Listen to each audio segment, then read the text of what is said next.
Okay, consider me as a rookie. That I do, yes. Consider me as a rookie and tell me how I can kind of get up to speed and produce something, say, in 2 weeks on Unreal Engine.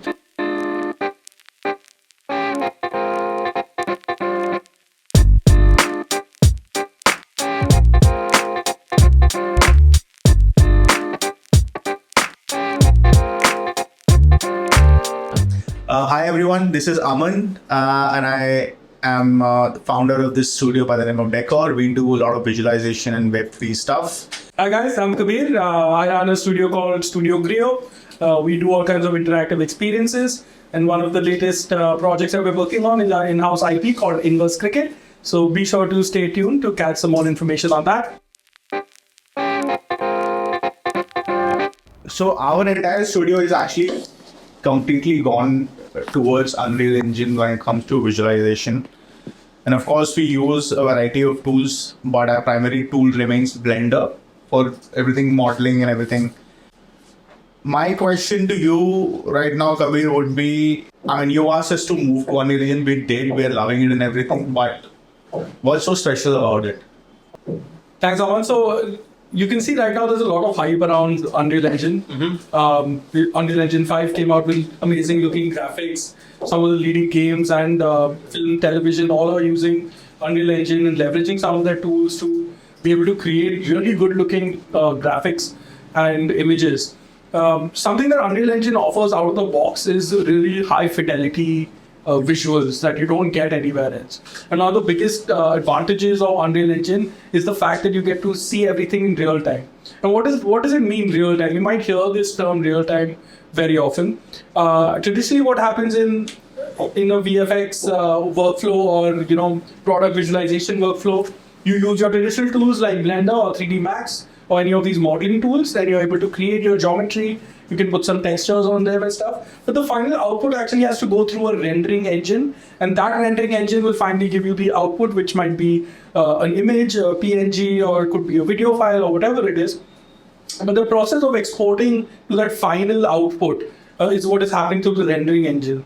And Blender, Max, all of these guys, they all come with their own rendering engines, but they are not real time. They kind of take while to render. You might have heard of people leaving renders overnight. It can very often be in heavy files. You can wait 10 hours, 12 hours for just one image to get rendered.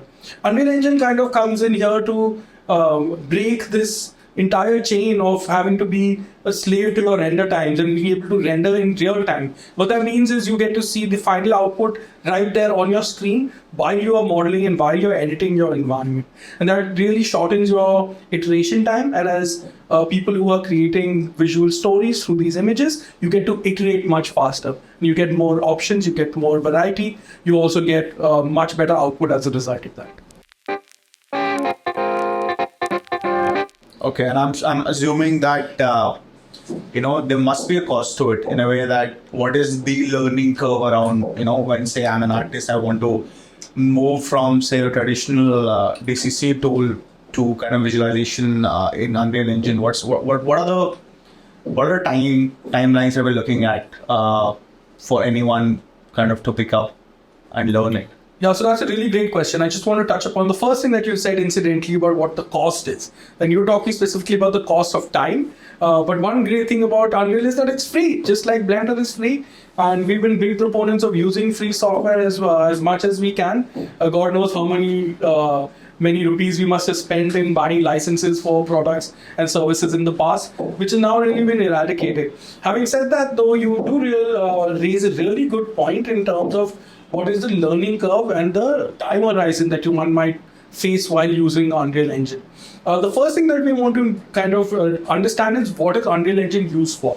Like I mentioned, it's being used in the VFX industry as more of a rendering engine, but actually Unreal Engine underneath is a full stack game engine. It has a rendering engine, like we mentioned. It has a physics engine.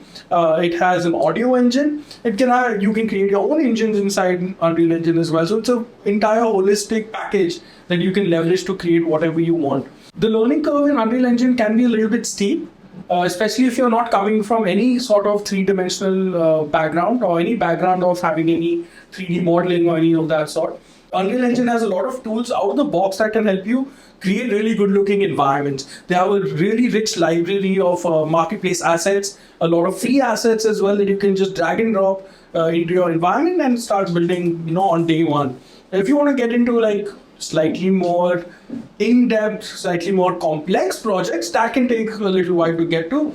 But there's plethora of resources available right now. It's not like when I started learning Unreal Engine and there was only written documentation and some content examples that you have to scrounge through and try to learn yourself. Now there is hundreds of YouTube videos, many courses. You can find trainers, multiple ways to kind of help yourself learn Unreal Engine.